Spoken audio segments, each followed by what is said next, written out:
잘 계셨죠? 전번까지는 그 중국에 대한 강의였죠. 중국의 사상사에 대해서 말씀드렸고, 그다음에 사상사의 다음에 중국이 공산화되는 과정에 대해서도 말씀드렸고요. 그다음에 정치 갈등과 경제 문제에 대해서 한 30회에 걸쳐서 강의를 했습니다. 오늘부터는 좀 쉬운 주제, 전번은 좀 딱딱했는데 그죠? 좀 쉬운 주제로 성에 관련된 강의를 하겠습니다. 그래서 오늘 첫 강의는 68혁명 이후에 성관념이 완전히 바뀌었습니다. 그래서 어떻게 해서 68혁명 이후에 성관념이 완전히 바뀌었는가에 대해서 말씀을 드리고요. 그 다음에 이제 두 번째 강의는 아마 그 매춘, 인류의 매출이 어떻게 해서 시작됐는가. 그 매춘은 전부 다 신제에서부터 시작되거든요. 지금으로 말하면 이제 사찰이나 뭐 교회나 이런 데에서 매춘이 시작이 됐어요. 그래서 거기에 대해서 말씀을 드리고, 마지막은 이제 일본의 성문화. 사실 일본은 우리가 보면은, 우리 관념으로 보면은 굉장히 문란할 정도로 성이 굉장히 자유화되어 있고 개방화되어 있어요. 그래서 왜 이렇게 일본은 성문화가 우리하고 다른가 하는 것에 대한 강의가 세 번째가 되겠습니다. 자, 68혁명 이후에 성혁명이 되겠는데요. 이 68혁명이라 하는 것은 뭔가 하면은 1968년도에 프랑스에서 혁명이 시작이 됩니다. 그 이후에 전 유럽이 68혁명에 휩쓸리게 되고, 그 다음에 미국, 캐나다, 아르헨티나, 여기도 전부 다 68혁명에 68혁명이 휩쓸고 지나가죠. 일본까지 건너왔었어요. 이게 뭔가 하면 선진국에서만 일어난 문화혁명입니다. 우리나라는요, 1968년도쯤 되면은 선진국이 아니거든요. 아니다 보니까 이 68 문화혁명은 우리나라에까지 오지 않았습니다. 근데 문제는 이제 유럽의 68 문화혁명이 일어나고 난 이후에 성에 대한 관념이 완전히 바뀝니다. 그 이전에는 현재 우리와 마찬가지로 성은 부부관계 이외에는 전부 다 성을 불륜, 나쁘게 이렇게 다 봤어요. 근데 68혁명 이후에는요, 완전히 이게 바뀌었습니다. 어떻게 바뀌는가 하면은 성행위라고 하는 것은 물 한 잔 마신 것 같이 쉬워야 된다. 아무나 원하기만 하면 누구라도 성행위를 할 수 있어야 된다라고 바뀌어요. 여기 있는 그림만 보시죠. 이 그림은 무슨 그림인가 하면은 독일에 있는 온천탕입니다. 독일에 있는 온천탕인데 이 온천탕을 잘 보면은 여기 전부 다 옷을 다 벗고 있죠, 그죠? 벗고 있는데 이게 위에만 이제 벗고 있고 그다음에 남자 여자 같이 있잖아요. 같이 있는데 문제는 이 목욕탕 저 안에 그 팬티는 다 벗었냐? 다 벗었어요. 다 벗고 이 사람들이 가족이 아닙니다. 전부 다 남놈들이요. 남남들인데도 불구하고 전부 다 불량벗고 목욕해요. 혼욕이죠. 우리는 보통 일본에만 혼역이 있는 걸로 생각하는데 아닙니다. 아니고 이 68 이후에 독일을 비롯한 유럽 전체가 불량벗고 목욕을 해요. 이렇게 바뀌었습니다. 그 이전에는요. 68년 이전에는 우리가 똑같았어요. 근데 68 혁명 이후에는 완전히 다 바뀌었습니다. 근데 혼욕 관계, 이제 혼욕하는 그 관계는 어, 그 독일, 일본이 혼역한다는 건 아시죠? 그죠? 아시고, 그 다음 독일만, 유럽만 혼역이 있었던 게 아니고, 옛날에 여기 로마 제국은 목욕탕이 엄청나게 많았잖아요.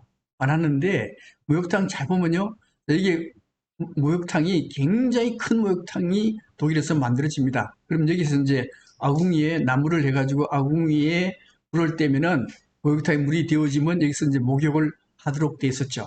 근데 목욕탕이 몇 개나 들었냐 하는 건데 3세기에 로마의 목욕탕 개수가 한 900개 정도가 돼요. 900개면 이게 많으냐 적으냐 하는 문제인데 아마 이 당시에 로마 시민의 인구가 한 100만 명 정도가 됐다라고 얘기합니다. 근데 이제 100만 명인데 100만 명에 900개거든요. 900개고 여기다 왕실 목욕탕은 11개가 있었는데 어마어마하게 크게 잘 됐어요. 이 보이시죠? 어마어마하게 크게 이 목욕탕입니다. 근데 어쨌든 100만 명에 900개라고 하면은 많을까 적을까 문제인데 포항시 인구가 50만이거든요. 50만이고 포항시 안에 인구만 30만이 돼요. 그런데 50만의 포항 시민의 목욕탕 수가 몇 개인가 하면요. 100개가 좀 넘습니다. 105개인데요. 105개인데 50만에 100개, 100개면은 100만이면은 200개. 200개면은 돼야 되는데 로마는 200개가 넘어서 900개 정도가 돼요. 그러니까 900개라 그러면은 보통 한 포항에 있는 그 목욕탕 인구 대비 목욕탕 기수보다도 한 4, 5배 정도 많이 로마에는 목욕탕이 있었습니다. 굉장히 로마는 목욕 문화가 발달돼 있었거든요. 발달돼 있었는데 목욕이 독일은 혼탕이에요. 독일은 남녀 같이 목욕을 합니다. 목욕하고 이렇게 다 같이 목욕을 했거든요. 하고 또 청춘 남녀들이 데이트할 때 우리는 이제 보통 보면은 카페라든가 뭐 이런 데 가서 데이트하고 그러잖아요.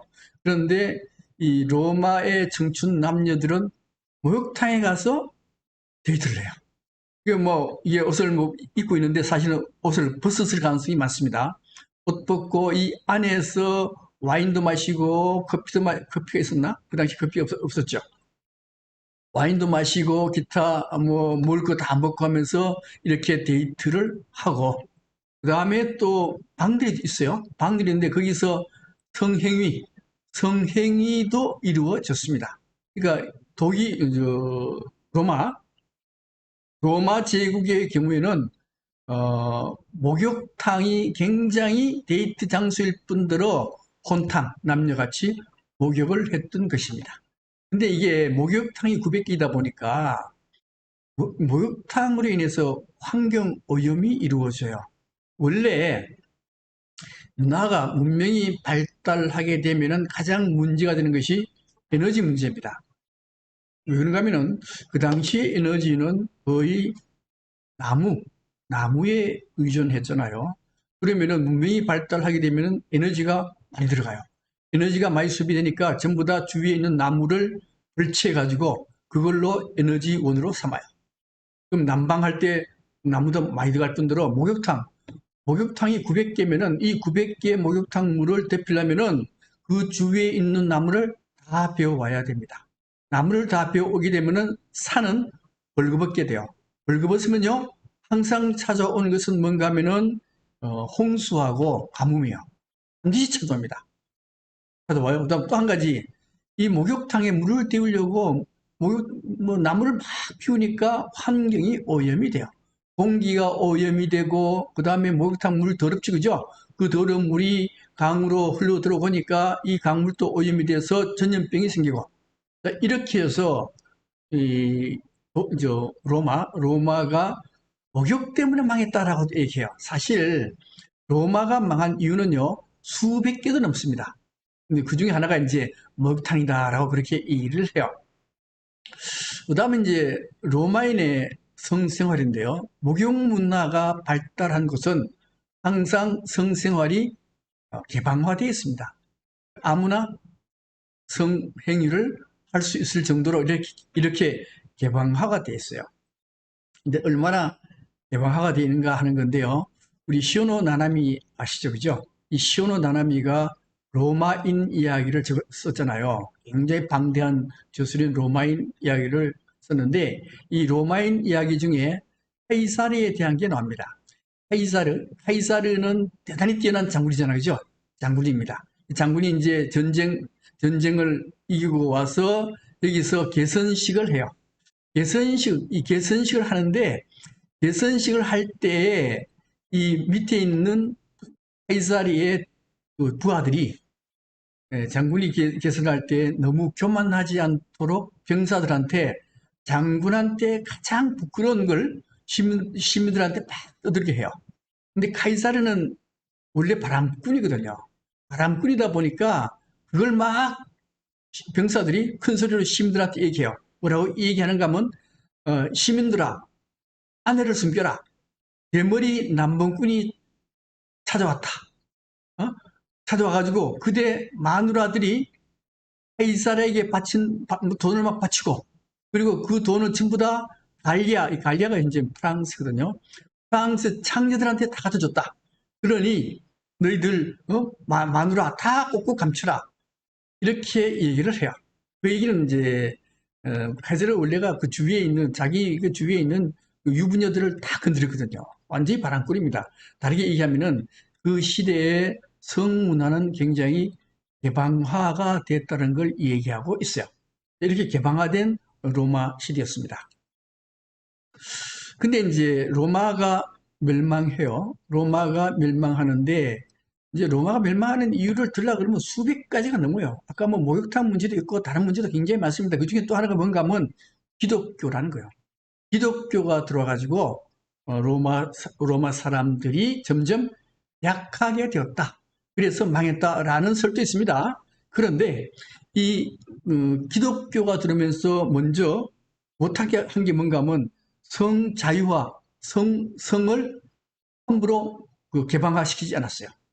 그러니까 부부 외에 성은 일절 못하게 만드는 겁니다. 일절 못하게 만들으니까 이거 어떻게 되겠어요? 이건 완전히 억압된 성의로 되는 겁니다. 성이 억압돼서 로마가 망했다라고도 얘기를 해요. 어쨌든 중세 기독교 시대는 완전히 성이 억압이 돼요. 이게 근데 68혁명 이후가 딱 되면 이제 유럽의 완전히 성문화가 완전히 바뀌어요. 부부 이외에는 이게 불륜이다 그래서 중세시대 때는 성행위를 못하게 했잖아요. 그죠? 아닙니다. 68년 이후에는 아무나 마음만 맞으면, 둘이가 마음이 맞으면은 어떠한 성행위를 하더라도 그것이 허용이 되는 것이 바로 뭔가 하면 68혁명, 1968년 이후에 성혁명이요. 목욕탕도 완전히 바뀌어요. 로마의 목욕탕이 혼탕이었잖아요. 그죠? 혼탕이고 그 남녀같이 목욕을 하고 그 다음에 성이 개방화되어 있고 그 다음에 1968년 이후에 68혁명 이후에 유럽의 목욕탕도 완전히 혼탕으로 바뀝니다. 남녀같이 목욕을 해요. 그리고 성도 완전히 개방화되어 있고 완전히 자유화되어 있고 그 물 한 잔 마실 정도로 쉽게 바뀌어버렸습니다. 이제 이게 유럽의 독일인데요. 한번 보니까 이게 사우나지 그죠? 사우나인데 여기에 남자 있고 여자 있잖아요. 완전히 이 사람들이 뭐요? 옷을 홀랑 벗고 있어요. 홀랑 벗고 있어요. 그 다음에 문질이 이제 그 홀랑 벗고 있는데 여기서 이제 남자가 만약 여자의 몸을 쳐다보면 안 돼요. 쳐다본다는 게 뭔가 하면 성적으로 저 사람 섹시하게 생겼네 해서 뭐 젖가슴을 유심히 쳐다본다든가 기타 등등을 유심히 쳐다보게 되면 큰일 납니다. 여자가 그냥 고발하면 걸려 들어가요. 그래서 이 무슨 소린가 하면은 상대방 남의 몸을 성적 대상화하지 못합니다. 성적 대상화하면 안 돼요. 요거는 꼭 지켜줘야 돼. 그래서 우리도 이제 독일 가게 되면은 이제 크레메 에르딩이라는 아주 어마어마하게 큰 온천탕이 있는데 뭐 관광 가면 가볼 수 있죠. 가볼 수 있는데 갔을 때 주의해야 될 점은 상대방의 몸을 유심히 쳐다보면 안 돼요. 성적인 대상으로 삼으면 안 된다는 얘기입니다. 근데 문제는 이제 동양인이 가면요. 독일인들은 유심히 좀 쳐다본대요. 동양인들 어떻게 생겼나 이렇게 쳐다본다는 거예요. 그러니까 그러면 이제 옷을 막 이렇게 입고 들어갈 할 거 아니에요. 옷은 입고 들어가면 안 돼요. 무조건 전부 다 홀랑 벗어야 돼. 홀랑 벗어야 되는데 이제 조금 지나면은 아주 자유롭게 된다는 거예요.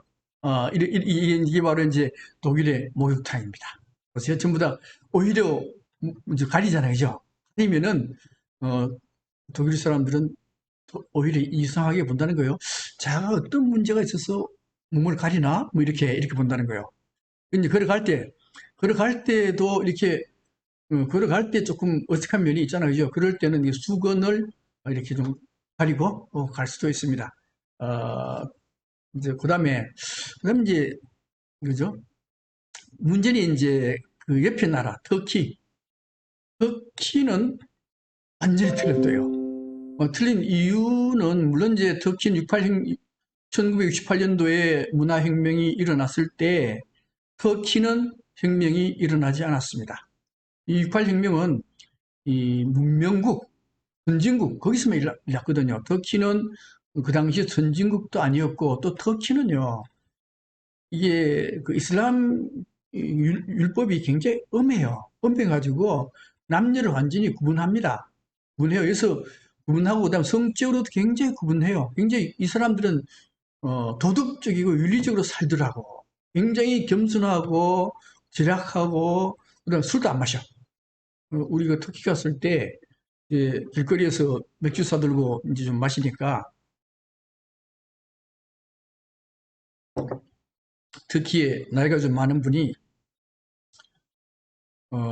여기서 마시지 마라. 마시지 말고 안에 들어가서 마셔라. 이렇게 얘기하더라고요. 그 다음에 목욕탕도 남녀, 우리 뭐 터키, 우리 터키탕 옛날에 많이 들어보셨죠? 터키탕 가면 이제 남자가 목욕하면 여자가 좋아서 이렇게 뭐 몸도 뭐 마사지 해주고 이렇게 하는 데가 터키탕이잖아요. 근데 이제 요새는 터키탕, 터키에서 항의를 해가지고 터키탕이라는 이름을 붙이지 못합니다. 근데 실제 터키는 목욕탕이 절대 남녀가 같이 못 들어갑니다.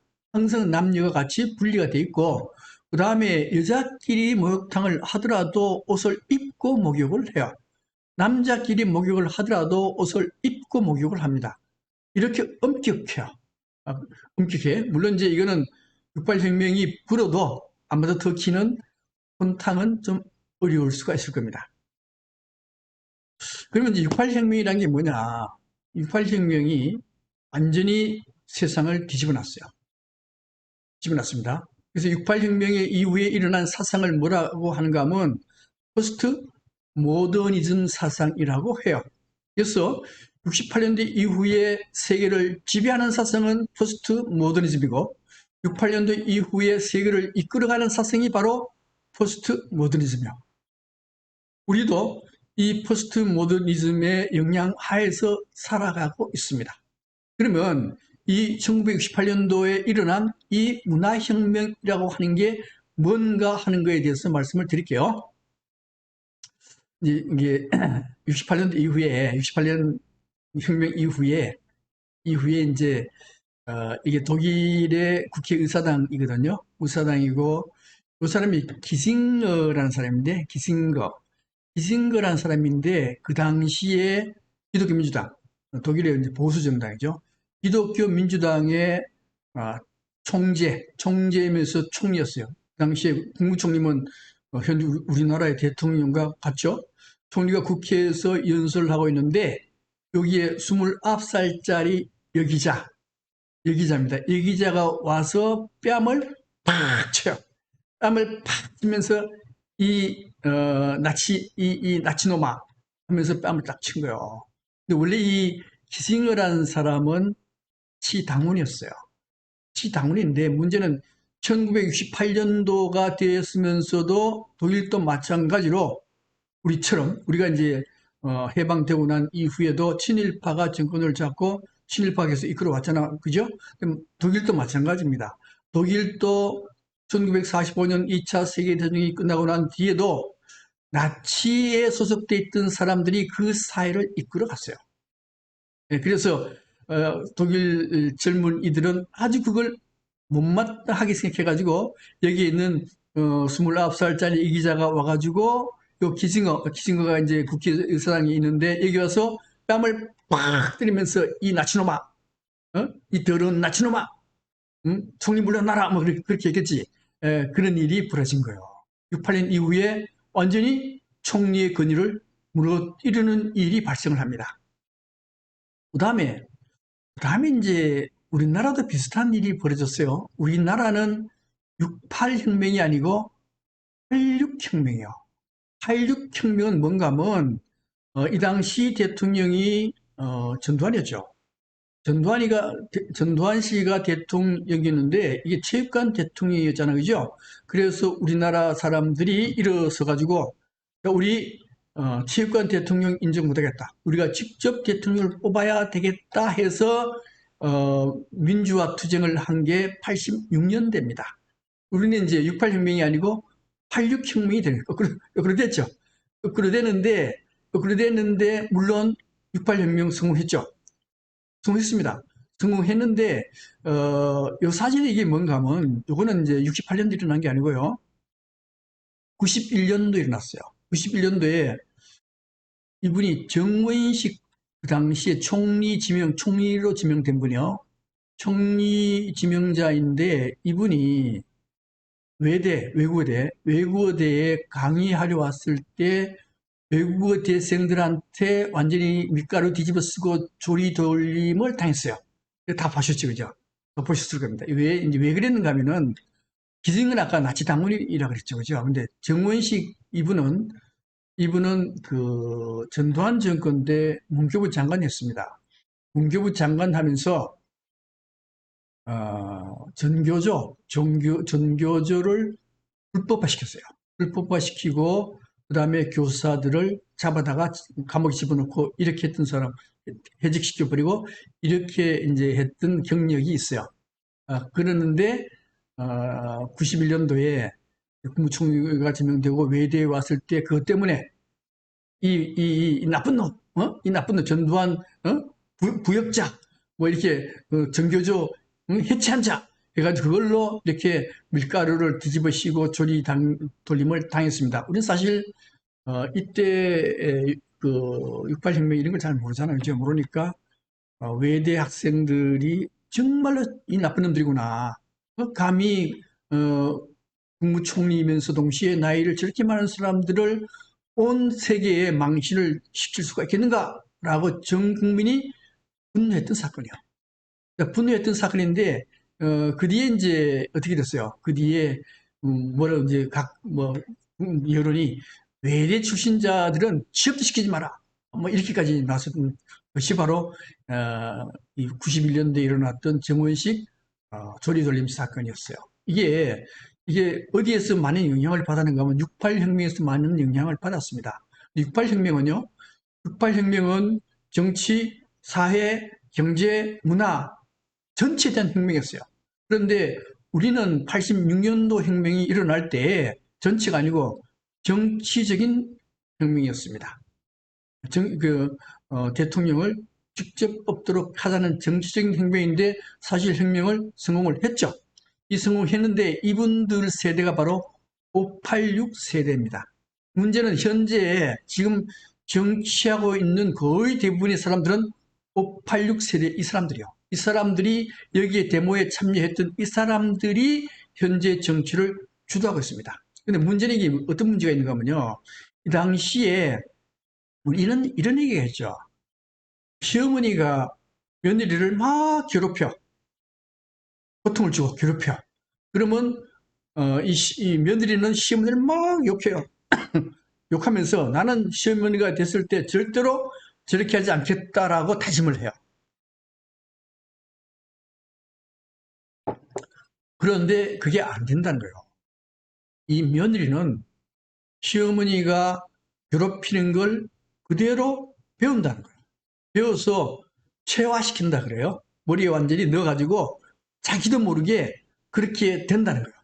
그 못된 시어머니처럼 된다는 거예요. 그래서 또 며느리를 맞아들이면은 옛날에 자기 시어머니가 했던 걸 그대로 한다는 거예요. 근데 여기 586 세대들이 노태우 정권 때에 특히 전두환 군사 정권 때에 악랄하게 했던 그런 것들을 그대로 배운 겁니다. 그래서 몸에 체화가 됐어요. 체화가 되고 난 뒤에 이 사람들이 하는 정치 행태가 전두환 했던 정치 행태가 그대로 드러난다는 거예요.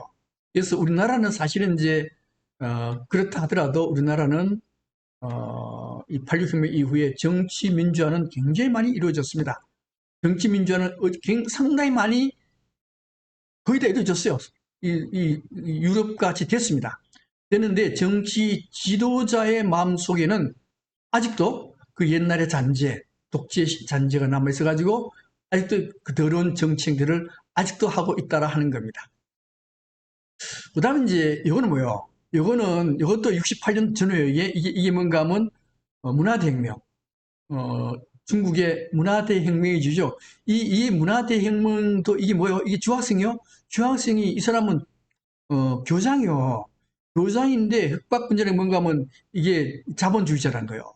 자본주의자인 교장을 불러가지고 머리를 막 아끼고 그 죄인 만들어버리고 하는 게 68 문화대혁명입니다. 근데 사실은 저 홍위병이 문화대혁명이죠. 근데 이게 중국에서 벌어진 홍위병의 문화대혁명하고 68년도 전후거든요.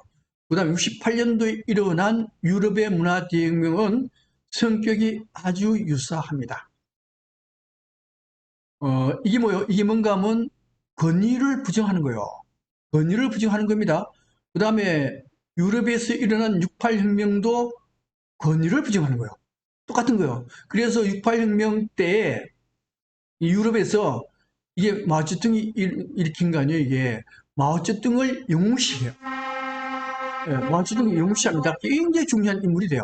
68혁명의, 68혁명의 중요한 요인을 끼친 세 사람 중에 한 사람이 바로 마오쩌둥이 되는 겁니다. 성격이 같아요. 그러면 이제 프랑스 68혁명 잠깐 볼까요? 프랑스 68혁명은 1968년도에 3월부터 시작이 됩니다. 그런데 이게 이제 거기에, 어, 여기에 프랭카드에 가장 중심되는, 중심되는 주장하는 거. 이게 뭔가 하면 금지하는 것을 금지하라. 우리한테 뭐 하지 마라 하는 거 하지 마라. 이게 제일 큰 거예요. 가장 중요한 표어입니다. 이게 언제라는 거면요. 1968년 3월 달인데 프랑스의 낭테르 대학이 있어요. 낭테르 대학이 있는데 이 낭테르 대학에 기숙사가 있어요. 기숙사가 있는데 이게 남녀 기숙사가 따로따로 만들어져 있습니다. 따로따로 만들어졌는데 그래서 이 남자 기숙사에 여자가 못 들어가고 여자 기숙사에 남자가 못 들어가요. 이렇게 만들어져 있어. 이거 사실 이제 우리 회사 다닐 때도 우리도 포스코에 1979년도에 입사해가지고 이제 그 독신료에서 생활했었는데 거기에 여자가 못 들어가요. 여자가 못 들어가니까 뭐 옷 헐렁 벗고 막 다녀 복도에. 예, 그런 시대요. 여기다 프랑스도 남녀 기숙사가 있는데 여자 기숙사는 남자 못 들어가고 남자 기숙사는 여자 못 들어가도록 이렇게 돼 있어요. 이거 철폐하라에서부터 시작된 거예요. 여자 기숙사에 남학생이 들어갈 수 있도록 해달라. 이 데모에서부터 시작이 되는 겁니다. 근데 사실 이제 요 간단한 이게 이제 이걸 기점으로 어마어마한 데모가 시작이 돼요. 물론 이제 이것 때문만은 아니고 미국의 베트남 침략 문제, 그다음에 유럽 제국이 제3세계 침략하는 문제 이런 문제 같은 걸로 해가지고 대대적으로 데모가 진행되는데 발단은 기숙사 문제였어요. 근데 전체 68혁명은 아마 어, 그 오프라인 강의 때 그때 자세히 하도록 하고요. 오늘은 발단만 얘기할게요. 그 당시에 독일 사회가 어떻게 되는가 하는 문제인데요. 이 독일이라는 나라는 68년도 이전에는 1945년 이전에는 독일 사회가 히틀러에 의해서 통치가 됐잖아요. 그죠? 나치 히틀러에 의해서 통치가 됐습니다. 그리고 난 뒤에 전쟁이 끝났어요. 전쟁이 끝나고 난 뒤에 이게 나치 히틀러에 의한 통치 시스템은 무너졌지만은 그 사람들이 그대로 통치를 해요.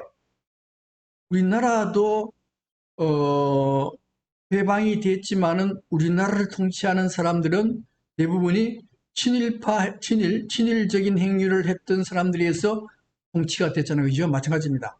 독일도 히틀러는 죽고 나치가 없어졌지만은 68년도 이전에는 그 잔당들에 의해서 통치가 됐어요.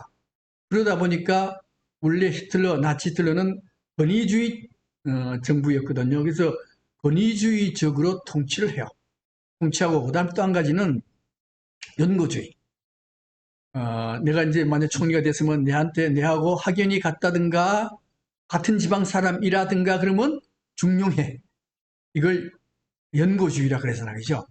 우리나라도 비슷하죠, 그죠? 우리나라도 뭐 학연, 학교가 비슷한 사람 같이 내 밑에 부하로 쓰고 같은 지방이면은 중용시키고 뭐 이래거든. 아, 독일도 마찬가지로 그 당시에 그렇게 했어요. 또 하나는 불평등, 서열사회거든요, 이게요. 권위주의 사회는 무조건 귀한 사람, 귀하지 않은 사람 이래서 나눠요. 소열사회를 만들어. 그래서 불평등 사회였어요. 이 사회를 한마디로 얘기하면 억압하는 사회였습니다. 68년 이전에 독일은. 근데 68년 혁명이 탁 일어나요. 혁명이 일어난 이유가 뭔가 하면 이 억압된 사회를 다 때려 부수자 이거였어요. 그게 68 혁명의 가장 큰 이유입니다. 그러니까 이 억압사회에서는 어떻게 하는가 하면요. 대부분 이제 권위 있는 사람들이 권위 없는 사람들을 보고 뭐 하지 마라 하지 마라 하지 말아요. 우리 부모는 내한테 자식한테는 권위가 있잖아요. 그죠? 권위가 있으니까 부모가 자식한테 하는 것은 뭐요? 전부 다 하지 마라 하지 마라 하지 말아요. 회사 군대 이런 권위주의적인 사회에 가더라도 전부 다 뭐요? 하지 마라 하지 마라 하지 마라. 딱 하라고 하는 것은 하나가 뭐요? 공부 열심히 해라. 일 열심히 해라. 이렇게만 하는 거예요. 나머지는 하지 말아요. 이걸 무너뜨린 게 뭔가 하면요. 바로 68혁명이라고 하는 겁니다. 68혁명 이후에 독일에서는 정권이 바뀌었습니다. 그전에는 아까 뺨 맞은 기징거가 총재인 기민당, 기독교민주당, 이게 보수당이거든요. 기독교민주당에서 99년도에 독일 선거에서 3인당으로 바뀌어요. 사회민주당. 사회민주당 그 뭐예요? 이거는 진보, 기독교민주당 보수. 사회민주당 독일 정권은 사회민주당 정권으로 바뀝니다. 사회민주당 정권으로 바뀌어가지고 빌리 브란트가 총리로 당선이 돼요. 그러면서 이 사람이 선거 공약이 뭔가 하면은 지금까지 민주화가 안 됐죠. 전부 다 권위에 의한 억압 정치였어요.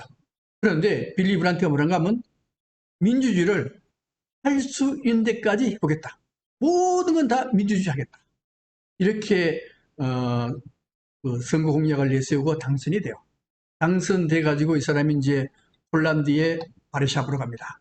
바르샤브로 가가지고 눈물을 흘리면서 나치 히틀러가 했던 그 억압 정치에 대해서 사죄를 해요. 이렇게 하면서 이렇게 하면서 정치 민주화가 이루어집니다.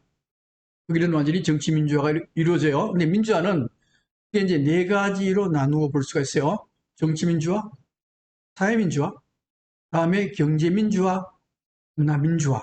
이렇게 네 가지로 나눠 볼 수 있는데 정치 민주화를 이루고 나중에 사회 민주화에 대해서 말씀드릴게요. 그 다음에 또 하나 경제 민주화가 굉장히 중요합니다.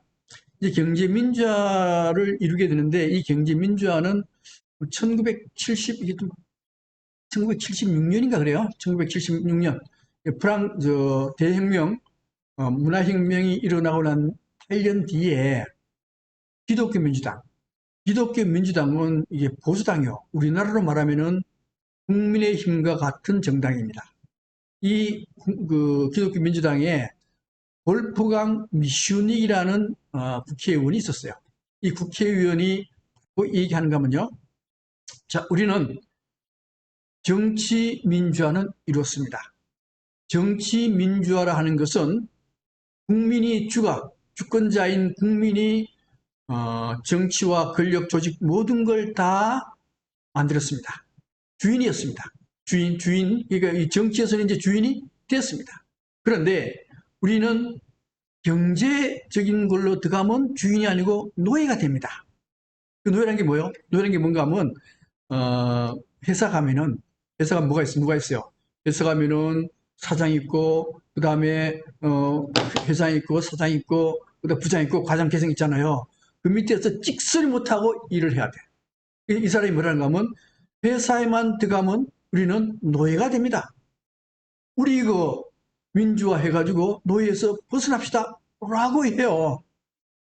그렇게 해가지고, 이제 우리로 말하면 국민의힘, 보수당인 국민의힘에서 이 안을, 어떤 안을 내세우는가 하면은, 우리 회사, 회사의 이사회가 모든 걸 다 움직이잖아요. 이사회가 움직이는데, 이사회의 이사 50%를 노동자가 선출합시다.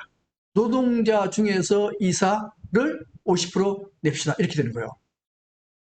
예를 들면 삼성전자의 등기 이사가 10명이다. 그러면은 5명은 여기 주주들이 선출을 하고요. 그 다음에 5명은 노동자들이 선출하는 거예요.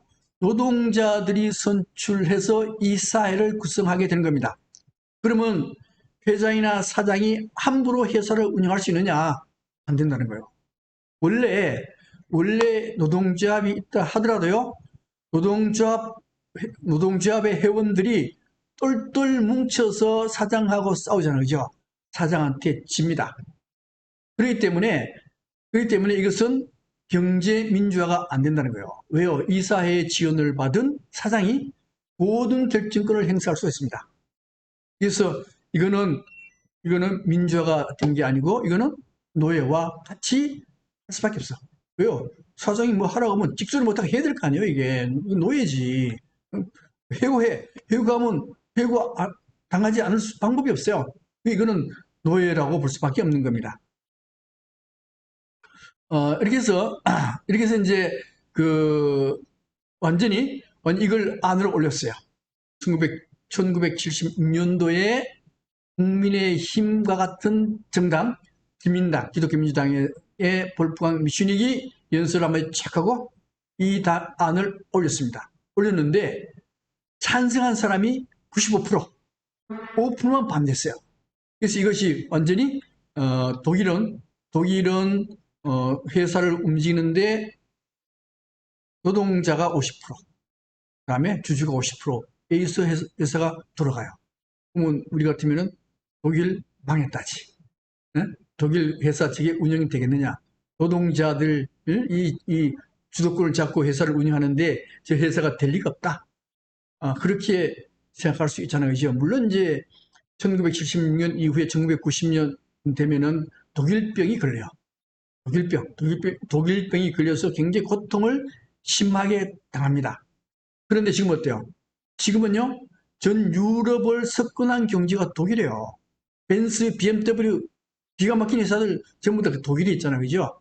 왜 이렇게 되느냐, 왜 이렇게 되는가 하면은, 회사가 어려울 때 노동자들도 책임이 있잖아. 그죠? 왜요? 50% 책임이 있잖아. 주주의 50%가, 이제 이사의 50%가 노동자들인데.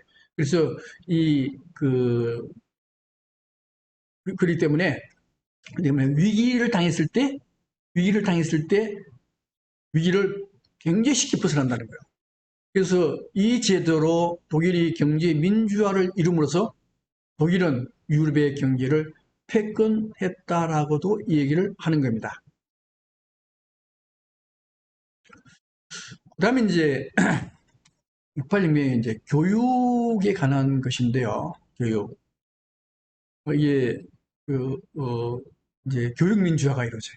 어떻게 이루어지는가 하면 일종의 사회 민주화이자 문화 민주화가 되는데, 대학 총장 뽑는 거는 되긴 요새는 우리 투표를 하지만은, 전에 같으면은 재단 이사들이 모여가지고 누구 총장해 이렇게 결정해 버리잖아요. 그죠? 근데 이게 독일에서 바뀌었어요. 어떻게 바뀌는가 하면은, 교수, 뭐 조교수, 부교수, 교수 3분의 1. 그 다음에 조교 3분의 1. 그 다음에 학생 해서 3분의 1 내 그 회원들, 이제 회원이 그렇게 30%, 30%, 30%, 33%, 33%, 30% 해가지고 모여서 총장을 뽑아요. 그래서 어떤 데는 30살도 안 된 조교가 총장이 되기도 해. 이렇게 만들었어요. 근데 문제는 이제 30살도 안 된 총장이 총장 중에 제일 잘 하더라는 거, 이게. 예, 우리 같으면 30도 안 된 총장이 뭘 하겠나라고 생각할 수가 있어요. 그렇지 않다는 거예요. 그 다음에 이제 학교에서 가르쳐야 될 덕목 문제입니다. 학교에서 가르쳐야 될 덕목은 어, 그 이전에는 권위주의 교육이 돼가지고요. 권위주의 교육이 돼가지고 약자나 고통에 대한 배려, 억압에 대한 이런 거에 대한 교육이 거의 없었어요. 거의 없었고 그냥 경쟁만 시켰습니다. 경쟁을 시키게 되면요, 약자에 대한 배려 절대 하지 않습니다. 배려 안 해요. 그다음에 그 약자가 고통을 받더라도 모른 척하고 지나가요. 이거 안 되겠다. 이거 완전히 없애자 하는 게 바로 독일 교육이요. 어떻게 없애냐? 문제 이제 독일의 기존의 교육 목적이 뭔가 하면요. 공동체의 가치를 습득해요.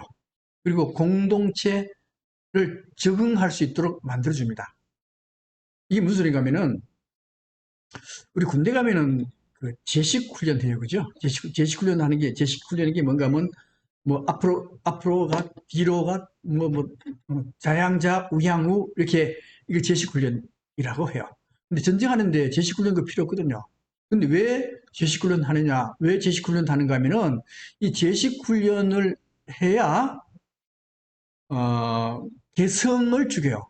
개성을 죽여야 군대의 공동체, 군대 공동체에 적응을 해. 예, 그래서 그 군대에서 제식훈련을 중요시한 이유가 바로 그런 이유예요. 공동체에 적응하라. 공동체에 벗어나지 마라. 적응해라. 이게 가장 중요한 교육 목표였어요. 그 우리나라도 마찬가지로 옛날에 대학교 같은데, 대학교, 고등학교에 교련 교육이 있었어요. 교련. 교련 교육, 이게 목적이 뭔가 하면요. 공동체에 적응하기 위한 이 목적으로 집어넣은 거예요, 이게. 그러니까, 예를 들면, 현재 권위주의 정부 체제, 군사 독재 정부 체제에 적응할 수 있는 교육, 이게 뭔가 하면요. 제식훈련이었어요. 교련 교육이었어요. 그 옛날 교육은 전부 다가 공동체 가치 습득을 위한 교육이었습니다. 근데 독일은 68혁명 이후에 완전히 이걸 바꿔요. 왜 바꾼 이유도 그래요. 이게 독일이 교육을 바꾼 가장 큰 이유가 뭔가 하면 나치 문제 때문에 그렇습니다. 이 나치 사상에서 벗어나야 되는데, 이 나치 사상이라는 게 뭔가 하면, 나치는 어떻게 되는가 하면요. 나치라는 공동체에 적응을 하기 위해서 나치라는 공동체에 적응하기 위해서 거기에 맞는 교육만 딱 시켰어. 그러니까 비판하는 거 일치 못하게 하고 사회에 적응하는 교육만 딱 시켜줬던 거예요. 그 비판 능력이 하나도 없어. 하나도 없으니까 나치가 하라는 대로 하는 거예요. 근데 68 혁명 이후에는 바뀌었습니다. 바뀌어서 이거 기존의 가치 비판해라. 응? 예를 들면 우리 그 옛날에 군사 정권 일대 결혼 교육하는 거 그거 그런 교육하면은 바로 비판하라는 거예요. 이 교육의 목표가 도대체 뭐냐? 이거는 공동체에 적응하기 위한 교육 아니냐? 우리 못하겠다. 이런 비판을 하도록 만들어진 거예요. 그래서 기존 가치를 비판할 수 있는 교육을 대대적으로 교육을 시켜요. 이유는 뭐예요? 나치즘이라는 지향에서 벗어나기 위한 거예요. 예. 이렇게 해서 교육이 시작이 되는데, 그 중에서 이제 특히 빌리 브란트 개혁 중에 경쟁시키는 문제. 경쟁은 야만이라는 거예요. 야만. 이 경쟁 교육이 얼마나 위험한가 하는 문제입니다. 우리 경쟁시키려고 하면 어떻게 해야 돼요? 서열을 만들어야 돼요. 서열 만들어야 됩니다. 서열을 만들어서 석차를 매겨야 되거든요. 우리는 이제 지금도 당연히 학교 가는 것은 경쟁 교육하는 것이고, 경쟁하다 보면 당연히 석차 매기는 게 당연한 거 아니냐. 우리 수능 시험 보면 석차 쫙 매기잖아요. 그죠? 우리는 그것을 당연하게 받아들입니다. 독일도 마찬가지로 68년 이전에는 그것을 당연하게 받아들였어요. 근데 근위지 교육의 가장 큰 특성 중 하나가 뭔가 하면요, 서열 매기는 겁니다. 이 서열 매기는 게 얼마나 위험한가 하는 문제인데요. 제 경험을 한번 말씀드릴게요. 저는 이제 79년도에 포스코 들어가가지고 아마 2, 3년 뒤 한 2년쯤에 포스코에서 의학 교육을 시켜줍니다. 의학 교육을 시켜주는데 이제 영어하고 일본어 의학 교육을 시켜줘요. 그래서 저도 이제 일본어 교육 과정에 들어갔습니다. 이게 3개월 과정인데요. 영어는 5개월 과정인데 이 교육이 지옥의 교육이요. 어떻게 지옥 교육인가 하면은 밥 먹고 하루에 16시간 동안 공부해야 돼요. 공부해야 돼. 공부해가지고 일주일에 한 번씩 시험을 봐요. 시험을 봐서 벽에다가 1등서부터 30등까지 석차를 매겨가지고 거기다 벽에다 딱 갖다 붙여. 딱 갖다 붙이는데 문제는 1등한 사람은 기분이 좋겠죠. 근데 꽁찌하면 어떻게 되겠어요? 꽁찌하면은 정말로 죽을 지경입니다. 죽을 지경이요. 저는 그때 그 교육이 일본어 중급 과정이었어요. 중급 과정이면은 어지간히 일본어 공부를 하고 들어가야 되는데 저는 일본어 공부 하나도 안 하고 초급 과정 들어가야 될 놈이 중급 과정에 들어간 거예요. 중급 과정 가면 어떻게 되겠어요? 꽁찌지 뭐 보나마나. 그 만날 벽에 꽁찌 만날 붙어. 기분이 어떻겠습니까? 그때 우리 담당 교수가 누군가 하면요. 지금 여기 일월문 나오니 일본어 가르치시는 박영범 선생님이었어요.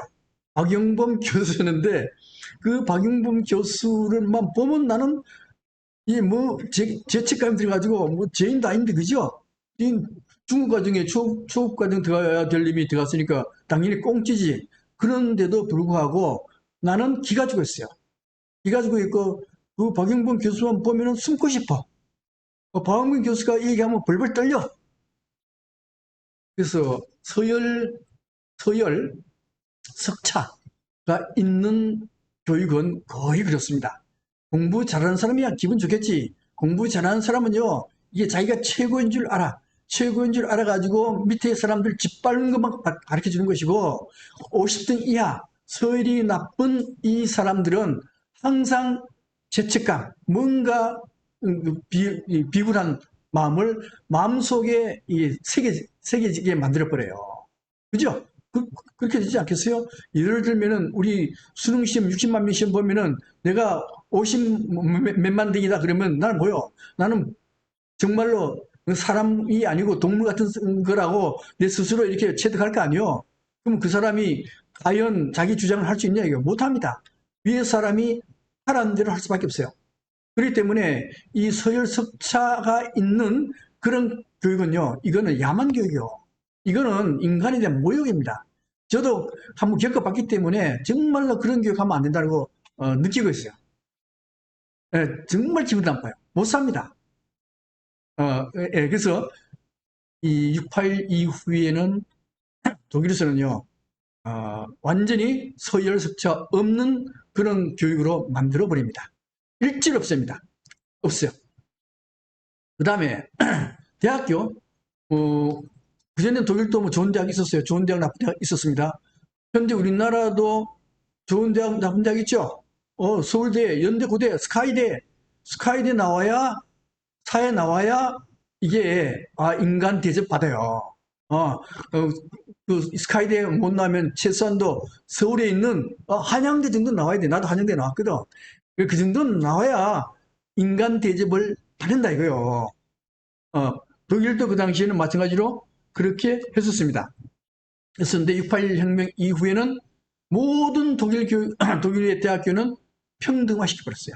독일만 그런 게 아닙니다. 프랑스도 평등화 시켰어. 우리 프랑스 국립대 보면은 1대학, 2대학, 3대학, 뭐 13대학, 아까 그 낭트리대학 13대학인데, 이렇게, 대학 이름도 그냥 1대학, 2대학 이렇게 평등화, 이름도 없애버리고 다 평등화 다 시켜버린 거예요. 6.8 혁명 이후에 권위적인 시스템을 다 바뀌어버리고 평등화시켜버린 겁니다. 그 다음에 독일 대학교 교육 시스템인데 모든 사람들한테 교육 기회를 평등하게 주어져요. 그래서 대학교 들어갈 때 고졸 후 누구나 언제라도 무료 교육을 시켜주도록 했었어요. 이게 진보 정당에서 한 게 아닙니다. 보수 정당에서 이렇게 했어요.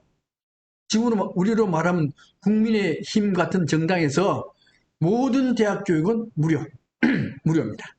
무료고 그다음 또 한 가지 이제 무료라 하더라도 만약에 우리 부모가 가난하잖아, 그죠? 부모가 가난하면은 아르바이트해서 그죠? 아르바이트 해가지고 공부하러 가야 돼. 근데 이게 돈 있는 사람은 공부만 열심히 하고 돈 없는 사람은 뭐 돈벌이 하러 가서 아르바이트 해가지고 공부해야 되고 이게 기회가 불공평하다라는 거예요. 기회가 불공평하기 때문에 그런 거 있으면 안 된다. 그래서 대학생들한테 생활비를 매월 100만 원씩 줘요. 100만 원 받으면 생활 되잖아요, 그죠? 이게 이렇게 해야 기회가 평등하게 된다. 교육 기회가 평등하게 된다라고 보는 거예요. 이게 독일의 보수 정당이 이렇게 취한 거예요. 우리나라는 우리나라는 진보 정당이 민주당이잖아요, 그죠? 민주당이고 그다음에 진보 중에 진보가 정의당입니다. 네, 진보 중에 진보 정당이 정의당이 독일 가면은 이건 보수 중에 보수가 돼버려요. 이게 왜 그래요? 왜 그런가 하면 68 혁명을 거쳤느냐 안 거쳤느냐 이 문제입니다. 독일은 68 혁명을 거치고 난 뒤에 완전히 바뀌어요. 바뀝니다. 우리는요. 68 혁명 때는 우리는 오히려 군부 독재 정권으로 넘어가요. 이걸 기억 못했지. 근데 이제 86년 이후에 조금 많이 바뀌긴 했지만요. 이렇게 해서 이제 그 빌리 브란트의 교육 계획에 대해서 말씀을 드렸고요. 그 다음에 이제 그 성혁명인데, 성혁명은 다음번에 강의를 하도록 하고, 오늘은 여기까지만 하도록 하겠습니다.